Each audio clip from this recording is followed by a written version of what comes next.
Hello and welcome to Sex in the News. We are the Siegel Brothers. Tonight we're going to bring you a few stories. The first one, a judge briefly blocks a Texas school's gender-based hair policy. Then we're going to talk a little bit about a reversible male contraceptive that targeted the testes with magnets.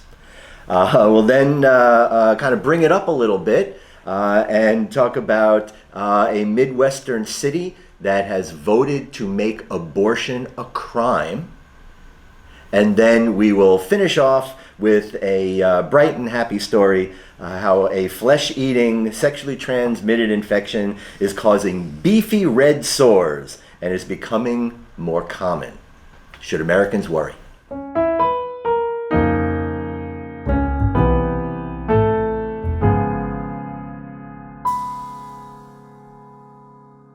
Welcome back, my brother. Welcome. Thank you, everyone, for joining us for Sex in the News on Sunday. Always glad to see you. Nice lead in there. Yeah, some interesting stories for today.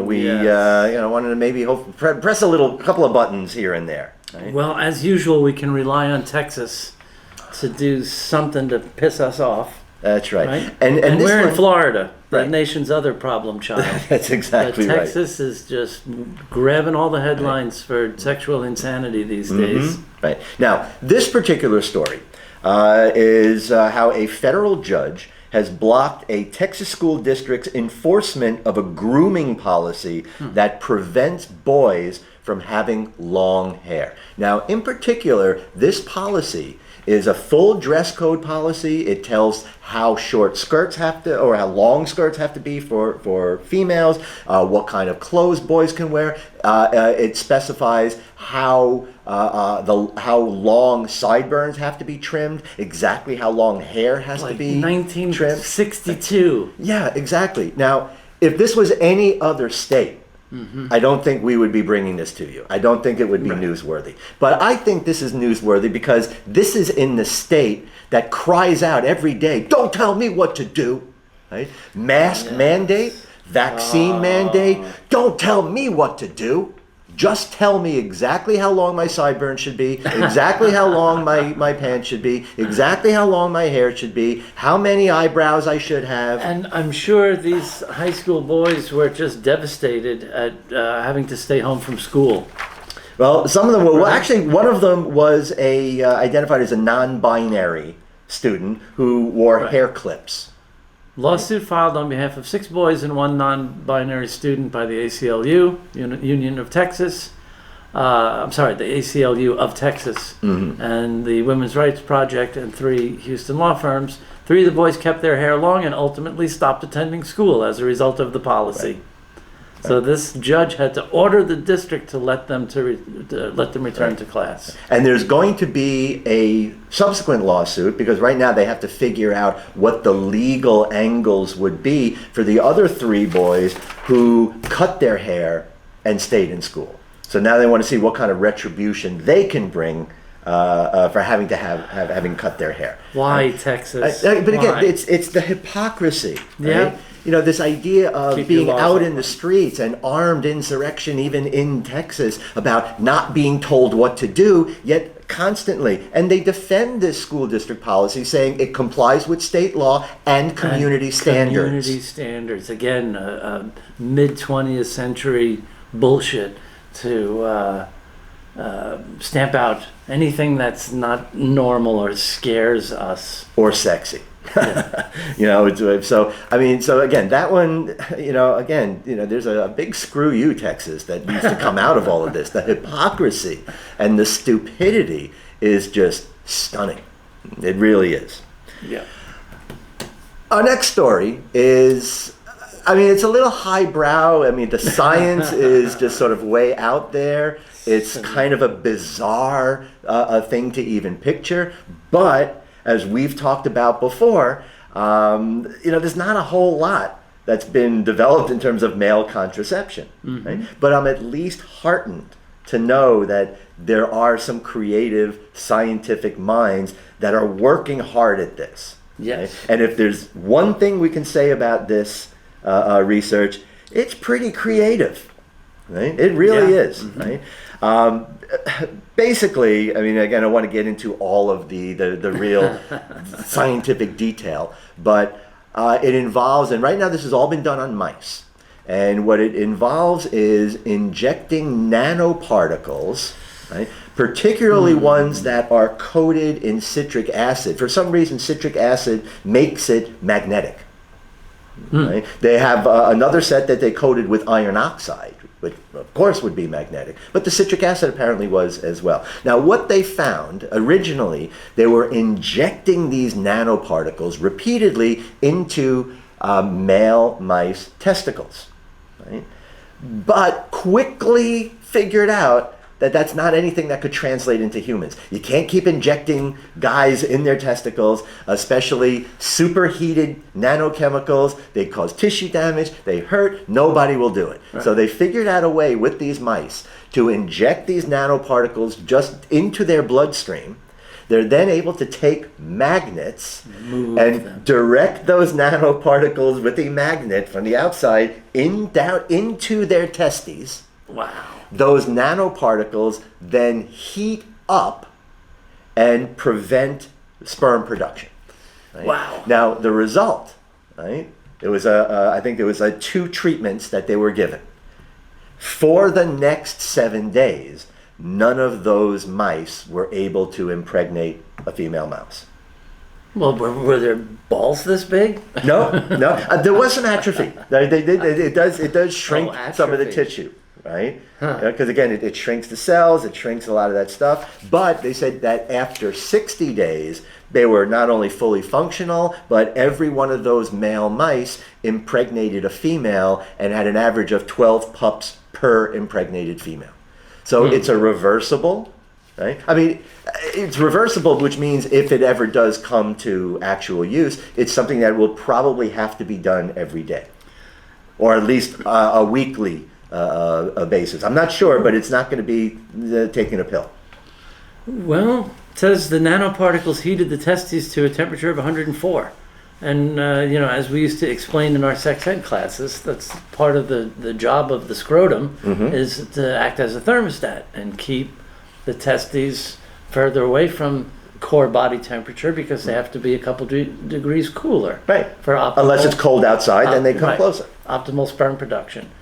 So they got the right idea. There was another one I heard about, I think on Stephen Colbert, where guys just kind of teabag an ultrasound cup for a certain amount of time, and the ultrasound disables their sperm, supposedly.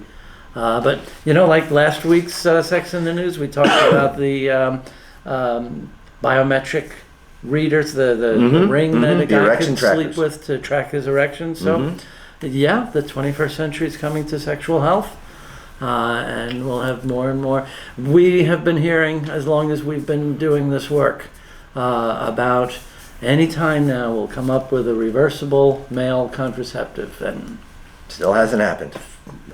Right. But at least we know they're working on it. Yeah, right? Nice. And we talked a couple of weeks ago or a month or so ago about that idea from, I think, the 90s about a teeny tiny little bug zapper. Oh, that was my favorite. Would go on either side of a woman's cervix and zap sperm as they tried to swim through. That's right. And even in the research that they were doing, it was the only contraceptive method anybody has ever seen that was 100% effective. Well, what happened to it? I think people just didn't like the idea of putting a bug zapper around their cervix. I can imagine what would happen if you go through a metal detector.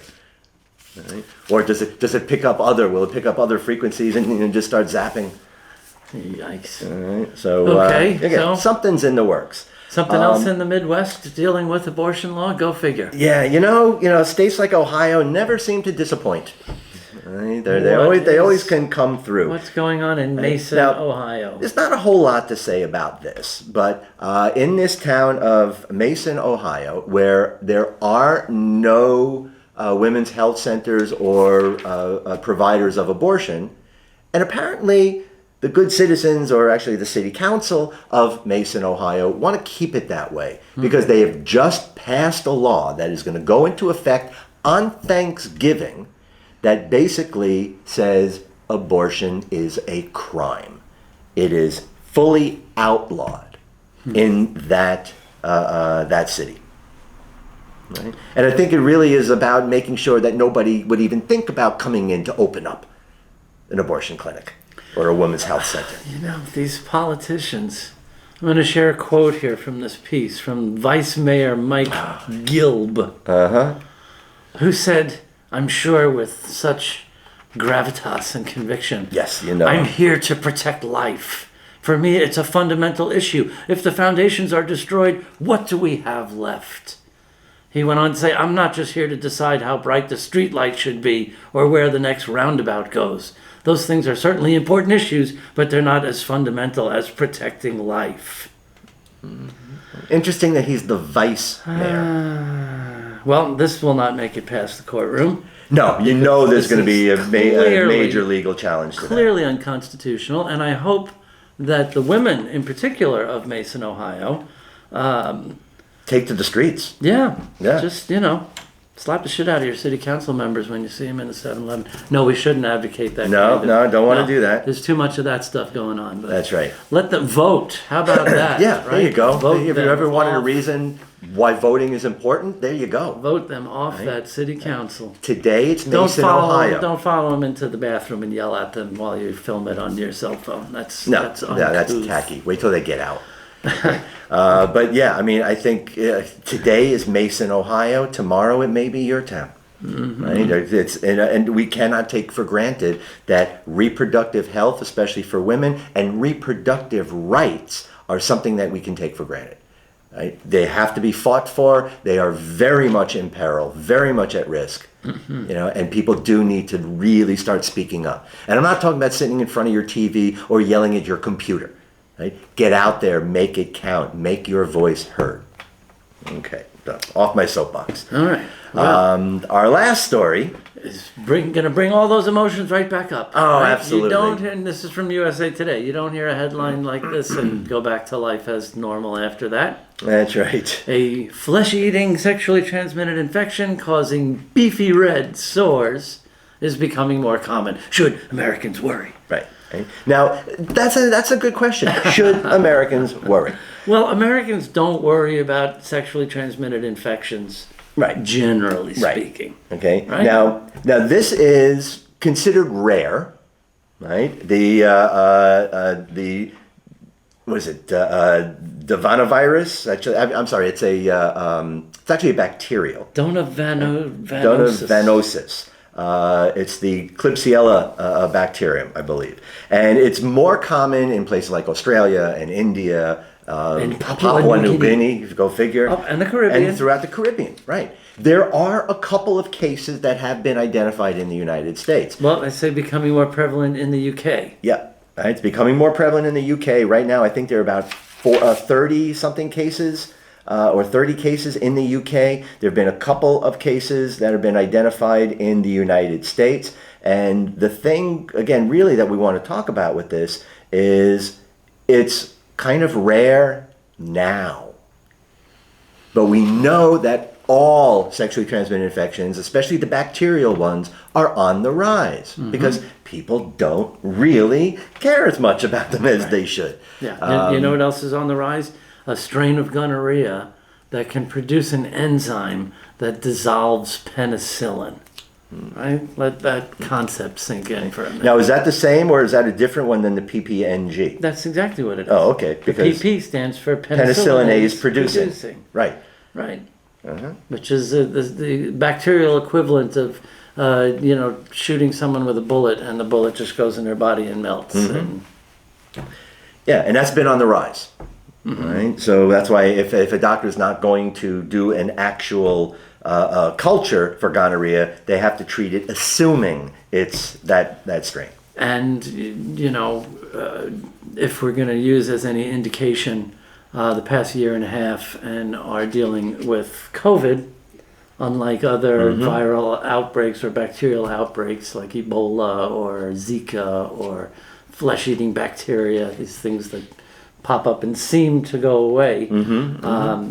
If our past year and a half is any indication, it's probably safe to say if a, quote, new sexually transmitted infection makes its way to our shores, well, there has been a case. Perhaps one buffer is the fact that nobody seems to be having sex anymore since COVID. But I don't know, I think that's changed. STIs are going up. Yeah. Again. 2019 is considered a record year. Klebsiella granulomatous. Yeah. Right? Now, this is often called a flesh-eating bacteria, but it really isn't. They just call it that because of those big, beefy sores. What a description. Yeah, beefy red sores. Haven't heard anything so nasty sounding since syphilis chancre sores. Which actually, funny you mention that. The initial symptoms of this look very much like those chancre sores with syphilis. They're just red, painful sores that will continue to fester and get worse and worse and worse until they're beefy. That's the one of the scary things about syphilis is those horrible looking sores are almost always painless. Painless. So unless you see it, you don't know you have it. That's and right. They disappear. They go away without after about 2 weeks. Treatment. So even people who see it, they, a lot of times people who notice things on their genitals get religious and start praying and disappears. And they might think their prayers were answered. Yeah. But in fact, the disease is just moving on. That's right. And especially to guys, because I've heard this a lot from guys over the years, if they may actually notice that sore, again, completely painless, nothing associated with it, their first thought is, what is that? Right? And the second thought is not, I should see a doctor. No. The second thought is, Call your friends. I better watch this. I better keep my eye on this. Or call your friends. Right? Yeah, what do you think? And then when it does disappear, the response is generally, whew, I don't know what it was, but it's gone. Well, don't realize that it just goes deeper inside. That's all. Right? It didn't go anywhere except in. Right? So again, we want to be vigilant about what's happening with our bodies. Right? If you have any kind of sore or blistering or something that wasn't there yesterday on your genitals, check it out. And, regular sexual health checkups, just like every other aspect of health. Regular preventative care checkups, STD tests, especially since, like for example, chlamydia has changed dramatically just in the last 30, 40 years, so that most infections now don't have symptoms. Right. So most people walking around with chlamydia today don't know they have it. Goddamn koalas. The John Oliver Memorial Chlamydia Lab for koalas in Australia. Right. And if you don't get that joke, koalas have a very high rate of chlamydia infection. So those are our stories for this week's Sex in the News.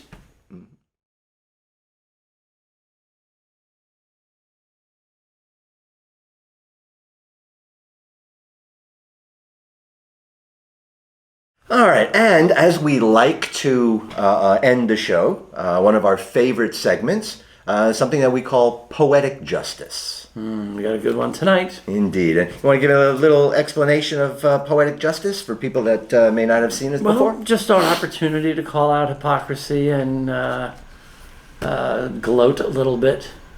But on a more serious tip, point out the constant thread between poor sexual health and avoidance and denial of reality and the way it affects our lives. Right.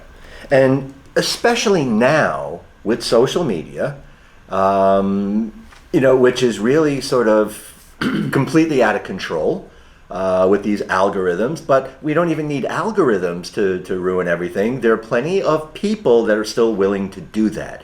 And some of these people are willing to supersede their own algorithms in order to do something really bad in terms of putting out bad information. Right? And in this particular case, I'm sure folks, unless you're living under a rock somewhere, everybody has heard in the news the past couple of weeks about these recently revealed Facebook papers talking about all of the things that Facebook executives, all the way up to Mark Zuckerberg, knew about.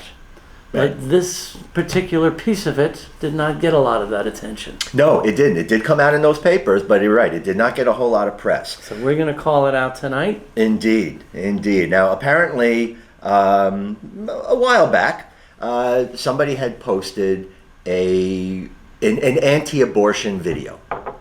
And in this, as they usually do, they basically lie, put out mistruths, put out false information, just again trigger people so that they would be opposed to abortion. Right? It's none of those things that these anti-abortion people will tell you that it is.